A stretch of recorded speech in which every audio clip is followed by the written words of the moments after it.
Hello, welcome back to my channel. My name's Megzy, and today I'm going to be doing the anti-TBR tag. This was originally created by the booktuber Nicole and her books, so I will tag her down below. But this is a series of 8 questions, or 9, I should say, that asks what are the kinds of books and authors you have no interest in reading. TBR stands for to be read, and these are the books you will never read, despite how popular and critically acclaimed they are. So, I'm sure I will piss some people off with this video, but we're gonna go for it. So without further ado, let's get started. The first question is a popular book everyone loves that you have no interest in reading. I thought about this, and I'm going to have to go with something that was popular at least a couple years ago when it first came out, and that is The Midnight Library by Matt Haig.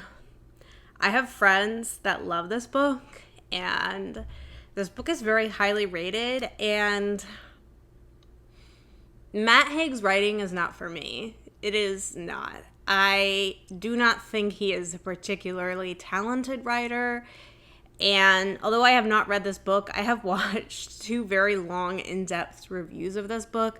I will link them down below. Frankie, who's a YouTuber I watch regularly, they are one of my favorites, and Owl Criticism. And I think they encapsulate very much why I have no interest in reading this book. Not just because of the writing, but the ideas that are portrayed. I think that it's kind of depressing, honestly, that this is the go-to book that has been the most popular in recent years about depression and suicidality, because I feel like Matt Haig has I know he has struggled with mental health. He has said that he attempted suicide. So it's really interesting that he would write a book like this, because what I get the feeling is that the message of the book is just that depression can just be changed by modifying your thoughts. And clinical depression is a lot more complicated than that. Also, it just seems like the concept was basically ripped from A Wonderful Life, and maybe the idea of some of Sylvia Plath's writing with the fig tree analogy. I think I would read it and I would just get mad. Also, he's anti-psych medication. So that's something else that would also make me very angry. I think it's sort of like a sort of weird pseudo self-help in the guise of fiction. I have read a little bit of his work, and I just was like, this is terrible. So no, I'm not. If I read that, it would be a hate read. I'm sorry. Question number 2, a classic book or author you don't have an interest in reading. I have a lot. Oh man, this is controversial. J.R.R. Tolkien. I actually had to read The Hobbit going into 9th grade, and I hated it. I thought it was so boring. I know that kills my boyfriend to say that because he loved Lord of the Rings. Not for me. I'm sorry. I don't know if Tolkien wrote anything else besides Lord of the Rings. I mean, I assume he did, probably, but that whole series, no, I can't. I'm sorry. Also, a lot of those, not so much, well, I guess they're sort of classics. They're more modern classic authors, but a lot of those, white male, mid-20th century writers that are really lionized, like John Updike, Charles Bukowski, all of the beats, Burroughs, Ginsberg, Kerouac. I read On the Road by Kerouac. Didn't think it was great. Thought it was super overrated. I have no interest in the beats. I like the idea of the beats. I like the historical context of them, but I don't like what I have read. I don't like their writing. No, not for me. Yeah. Any of those writers, just no. Question number 3. An author whose books you have no interest in reading. Well, okay, I guess this is a contemporary authors that are still alive. We know Matt Haig. Haruki Murakami. I think that's how you say his name. I watch the YouTuber Emily Fox, and she has read excerpts of some of his books, like Norwegian Wood. I'm so glad. When I was a teenager, I remember seeing that book in Borders, and I thought the cover looked interesting, and I almost bought it, and I'm so glad I did not. The way he writes about women, like teenage girls, prepubescent girls, ugh, no. And then Emily Henry, sorry. I just can't. I don't like contemporary rom-com romance. That's not my thing. Question 3.2. A problematic author whose books you have no interest in reading. I mean, this is pretty easy. Neil Gaiman. But, like, I didn't really have an interest in Neil Gaiman anyway because I don't really read, like, straight-up fantasy. Anything new released by J.K. Rowling. I was just talking about this with my boyfriend last night, and Harry Potter, I wasn't like a huge fan of Harry Potter, but it was actually impactful to me in my childhood. I read all of the books. I saw most of the films, I think. I think I stopped after film 5 because at that point I was in college and I felt like I outgrew it. But yeah, I feel like those memories are now just tainted by J.K. Rowling and her bigotry, and I have no interest in reading any recent stuff she puts out. So, no thank you. Question 4. An author you have read a couple books from and have decided their books are not for you. If you've watched any of my videos, you will probably know the answer to this. Bret Easton Ellis. Not a fan. I've read American Psycho. I've read Less Than Zero. No, he is very, very bleak in a way that is nihilistic and trying too hard to be shocking and just gory. I don't know. Also, I know a little bit more of him as a person and his political views now, and just he kind of sounds like he's delved into like the Bill Maher route, like the annoying centrist liberal, get off my lawn, kids these days are annoying, like reactionary.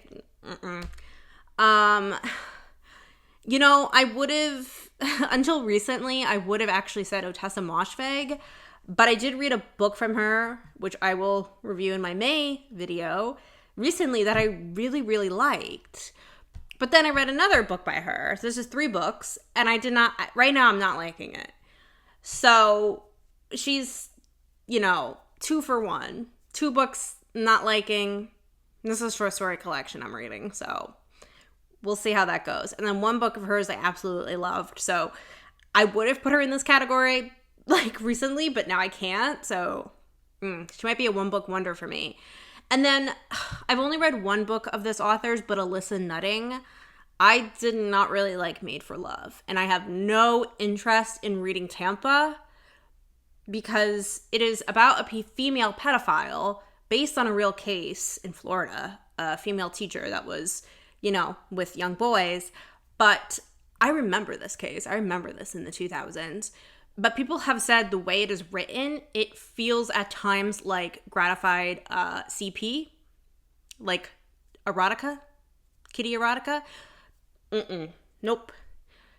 In Lolita, Nabokov never wrote any sex scenes, so that for me is why I'm fine with that book, even if it is disturbing. And I have read, unfortunately, did not know I was getting into that with Anna East Nin's Delta of Venus. So once in my lifetime is good enough for me. No more. So yeah, I don't know. Alyssa Nutting might unfortunately be in that category too. Question 5. A genre you have no interest in, or a genre you tried to get into and couldn't.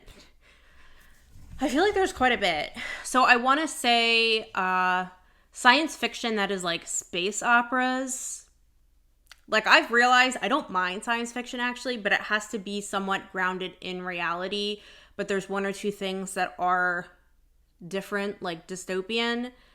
The science fiction books I like are Black Mirror-esque rather than Star Wars, Star Trek. But a lot of space opera type spaceship stuff, other planets, I can't visualize it. I've never been able to visualize it. When I read 2001 Space Odyssey as a young teen, couldn't visualize it. I read a different, when I worked at a publisher that published sci-fi, I read The Burning Dark by, I think his name is Adam Christopher. could not picture a spaceship. I just can't. There's like a mental block there. And it's just not really interesting to me. Contemporary romance, like rom-com stuff. Nope. I've never liked those kinds of, even those films when I was young. It's just too cheesy for me. And then I like contemporary horror. I feel like horror is one of two things. It's either gore porn or it's like excessively gross for the sake of grossness. And that's not my cup of tea. So yeah, those sort of like, those aren't even quite genres. Well, maybe the horror one is, but they're all like sub-genres of genres. Question 6. A book you have bought but will never read. This can be a book you have hauled, unhauled, or returned to the library instead. Almost all the books in my collection I have read. There are a few, I think there's only one I haven't fully read, which I do plan to read, but I have about 5 that I read some of and then I just couldn't finish, and they're all nonfiction. And so the first one, this is such an influential book, is Manufacturing Consent by Edward S. Herman and Noam Chomsky. This is what Noam Chomsky, like his most famous work that he co-authored.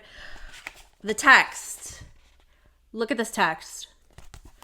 This was so dry. I mean, it's really powerful and more relevant now than ever about how legacy media is controlled by a few corporate special interests, and there is a certain narrative that we are being told by mainstream media, whether it is something that is Fox News or CNN or MSNBC. And especially they go a lot into foreign policy. This book was published in the late 80s, and so a lot of it is focusing on the U.S.'s foreign policy decisions from the mid 20th century and onwards. So the Vietnam War, a lot of the conflicts that happened in Latin America that the U.S. was behind, all of that is really analyzed in depth. Like, I want to read this at some point, but it was just so academically dense. And the other book I thought would be really interesting is a huge biography. It is Lion of Hollywood, The Life and Legend of Louis B. Mayer by Scott Amon. I bought this actually when I was writing my novel. Louis B. Mayer was the head of MGM Studios during the golden age of Hollywood, and it's all about his life, but I didn't really find it particularly compelling. You would think it would be compelling. He was an immigrant, came to America quite poor, and worked in like scrap metal stuff, and then he like went into vaudeville, and then from vaudeville went into Hollywood when it was just starting out, and then he's like becomes eventually the most powerful man in Hollywood at that point because MGM was the biggest studio. But I don't know why. I think I tried to read this twice and I just couldn't really get into it, and I don't know if I ever will. I don't even know if I could get into Manufacturing Consent, honestly. So those are the 2 books I really thought I would get into, and I just couldn't. Question 7. A series you have no interest in reading, or a series you started and DNF'd.